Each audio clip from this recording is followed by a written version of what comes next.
এই কাঠবিড়ালি দৌড়ে গিয়ে তার ভাইকে বলে আমাদের জঙ্গলে অনেক বড় এবং অনেক ভয়ঙ্কর একটা রাক্ষস চলে এসেছে। কিন্তু তার ভাই তার কোনো কথাই বিশ্বাস না করে তাকে বলে তোর মাথা খারাপ হয়ে গিয়েছে। এটা বলার পর সে যখনই তার সাহস দেখানোর জন্য বাহিরে চলে যায় তখনই সে ওই রাক্ষসকে দেখে অনেক ভয় পেয়ে তার ভাইয়ের কোলে উঠে যায়। এরপর তারা দুইজন দুইটা লাঠি নিয়ে সেই রাক্ষসটাকে মারার জন্য বাহিরে চলে যায়। কিন্তু তখনই সেই রাক্ষসটা তাদের পিছন থেকে বাইরে বের হয়ে আসে। এরপর একটা কাঠবিড়ালি যখনই তার ভাইয়ের ছায়াকে রাক্ষস মনে করে মারতে যাবে তখনই রাক্ষসটা পিছন থেকে তার লাঠিটাকে খেয়ে ফেলে। এজন্য তার ভাই তাকেই রাক্ষস মনে করে তার মাথায় বাড়ি মেরে দেয়। কিন্তু তখনই রাক্ষসটা তার লাঠিটাকেও কেটে দেয়। যা দেখার পর তারা দুইজন অনেক ভয় পেয়ে তাদের বাসার মধ্যে লুকিয়ে যায়। কিন্তু এরপর সেই রাক্ষসটা যখনই তাদের বাদামগুলোকে চুরি করতে শুরু করে তখন কাঠবিড়ালিগুলো তার উপরে সন্দেহ করতে শুরু করে। এই জন্য তারা নিচে তাকানোর পর দেখতে পায় সেটা কোনো রাক্ষস না, এই হাঁসটা তাদেরকে এতক্ষণ বোকা বানিয়েছিল।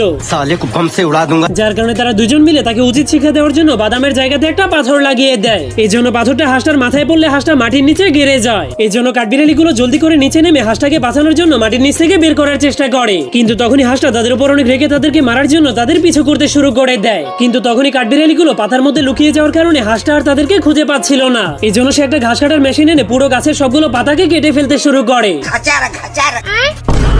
যা দেখার পর কাঠবিড়ালিগুলো অনেক ভয় পেয়ে গেলেও তারা একটা বুদ্ধি খাটিয়ে হাঁসটাকে বোকা বানিয়ে কারেন্টের তারের দিকে পাঠিয়ে দেয়। যার কারণে তখনই কারেন্টের শক খেয়ে হাঁসটার অবস্থা